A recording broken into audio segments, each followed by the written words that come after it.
Welcome to Red Wave Novel. Make sure to like and subscribe for more updates. Billionaire God of War. Chapter 1 Greencliff City. City of Greencliff, International Airport. Faster. Faster. Several dozen men in black suits rushed out of the exit, each with a serious face, as if they were about to fight a formidable enemy. All the passengers in the airport quickly made way for them, not knowing who had caused such a ruckus. The male lead in the suit frowned deeply, then suddenly turned and left as if he had suddenly thought of something. Soon they hit the pavement outside the airport. Ethan Hunt was sitting on a bench, slowly exhaling smoke from his mouth. "Master wishes you could come back.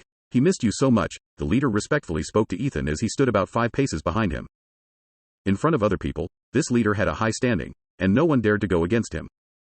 But in front of this young man, he felt so low. "He missed me?"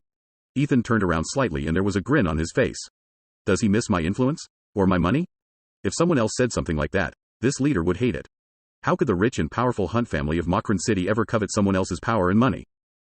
But the man in front of him was different. He is the sole heir of the Hunt family. What shocked this leader even more was that he was known as the Eastern God of War, with extraordinary abilities and immense wealth. When he kicked me out of the family and married that vixen 15 years ago, Ethan had died. Ethan exhaled his last smoke. Ethan Hunt now has nothing to do with the Hunt family in Makron City. He got up to leave. "Don't send people after me anymore. Otherwise, I will kill everyone you send." His terrifying murderous aura immediately enveloped the leader. The leader could only loosen his clenched fists after he saw Ethan disappear into the distance. His back was already wet with sweat. He was actually nervous in front of Ethan. "There is a car ready in the airport parking lot." Ethan jumped in and immediately called. "Winston, have you arranged everything?" A voice came from the other side. "Give me the address." Ethan quickly hung up. He held a wrinkled sweet wrapper in his hand and his mind drifted back to 15 years ago. He was 15 years old, kicked out of the Hunt house and roaming the streets. He was cold and hungry when a plainly dressed little girl gave his only sweet treat to Ethan. After that he was taken away by a mysterious person. When he first appeared, the whole world shook. 3 years later, he was given the name, God of War of the East. He was only 18 at the time. Now 12 years have passed. He had the powers of a god and could shock the world, but Ethan chose to return quietly. He would never forget that little girl.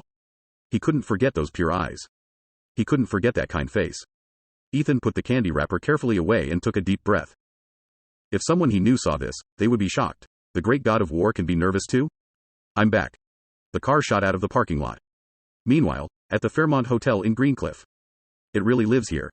The famous Palmer family in Greencliff accept proposals from men to find the best man to marry their granddaughter Diane Palmer, and this attracts a lot of attention. Diane sat in one of the function rooms, her pink fists clenched, her eyes bloodshot and feeling completely oppressed. His mother, April, stood to one side, her face even redder with anger. "William, they are definitely not good. If you are still a boy, go and reject your father." She screamed, "You mean you're going to see them destroy your daughter's happiness? What is this nonsense about finding a good husband? Nonsense."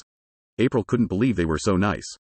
The Palmers started as a small shop, and within 15 years, they had grown to become the third-tier wealthy family in Greencliff.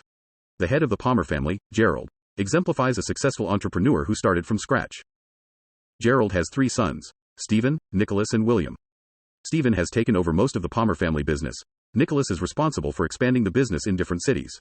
But William had lost the use of both of his legs in an accident, so he could only rest at home and be looked down upon. Stephen and Nicholas had conspired to persuade Gerald to agree to find a husband for William's daughter, and they even guaranteed to find Diane a very good man. And in the end? Never mind that all the candidates are nobody. One of them was even 10 years older than Diane, and had a history of mental illness. This is not finding a good husband for Diane at all. It destroys it. William's face was also all red. He was as angry as his wife, but he dared not go against his father's wishes. He knew Gerald's temperament. He always made the final decision. No one in the Palmer family could go against what he wanted to do. He's Diane's grandfather, so he wouldn't do anything bad to her. After thinking for so long, William embarrassingly squeezed these words out of his mouth. April is about to collapse from anger. She pointed her finger at William, crying as she shouted, "How would I marry a weakling like you?" He knew that William was a dutiful son and had always been very obedient to Gerald. After being crippled, he became even weaker and didn't dare fight Gerald at all. But regardless of which man she chooses for Diane as husband to marry in the family, this problem will still destroy Diane. Their family would become Greencliff's laughing stock. April sobbed miserably as she screamed at William. Diane wept under her breath, while William could only clutch his numb thighs, showing how much he blamed himself and how helpless he was in this situation. "Mom, don't yell at Dad again." Diane managed to crack a smile, but there were traces of tears on her pretty face. Perhaps, Grandpa might think I'm a very nice guy? Of course he knew this was the tactic of his two uncles. After graduating from university, he started working for the Palmer Group and had great results within 2 years, easily overtaking their children. They were worried that she might struggle to control the business, so they instigated her grandfather to find a man who would be willing to marry into the family for her. In this way, he would lose his eligibility to take over the business. He knew this, his parents knew too, but neither of them could fight back. In the Palmer family, no one can go against what Grandpa has decided. Nobody. The clock chimes rang and Diane got up. Let's go. If we keep Grandfather waiting, he will scold us again. William felt bitterness and helplessness when he saw Diane tremble slightly. He didn't dare look at his wife's sullen face. He knew that it was hard for them to stay in the family, but at least they didn't have to worry about their living expenses. If they were kicked out, what would they do? In the main hall of the hotel, the place was brightly lit and all the guests had arrived.